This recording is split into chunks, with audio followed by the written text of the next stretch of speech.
ಮೇಲೆ ಕೊಟ್ಟಿರೋಂಥ ಎಲ್ಲ ಪ್ರಾಡಕ್ಟ್ಸ್ನ ಎಲ್ಲ ಯೂಸ್ ಮಾಡಿಬಿಟ್ಟು ನನ್ನ ಚಿಕ್ಕಿ ಮಗನ ಮದುವೆಯಲ್ಲಿ ಸಪ್ತಪದಿಗೆ ಅಂತೇಳಿ ಈ 7 ಹೆಜ್ಜೆ ಗುರುತುಗಳನ್ನು ರೆಡಿ ಮಾಡಿದ್ದು.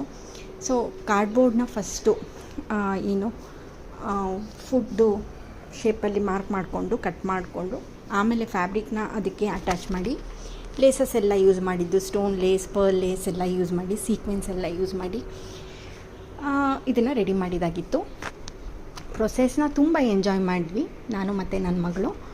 ಸೊ ನಿಮಗೇನಾದ್ರು ಈ ಥರ ನಿಮ್ದು ಯಾರಿಗಾರು ಹತ್ತಿರದವ್ರದ್ದು ಮದುವೆಯಲ್ಲಿ ಈ ಥರ ಸಪ್ತಪದಿ ಹೆಜ್ಜೆ ಗುರುತುಗಳನ್ನು ರೆಡಿ ಮಾಡಬೇಕಂದ್ರೆ ನೀವು ಈ ಥರ ಪ್ರಾಡಕ್ಟ್ಸ್ನ ಯೂಸ್ ಮಾಡ್ಬೋದು. ಸೊ ನಿಮಗೇನಾದ್ರು ಲಿಂಕ್ ಬೇಕಂದರೆ ಕಮೆಂಟ್ ಮಾಡಿ ಲಿಂಕ್ ಅಂತ. ಸೊ ನಿಮಗೆ ಡೀಟೇಲ್ಸ್ನ ಕಳಿಸ್ಕೊಡ್ತೀನಿ. Thank you.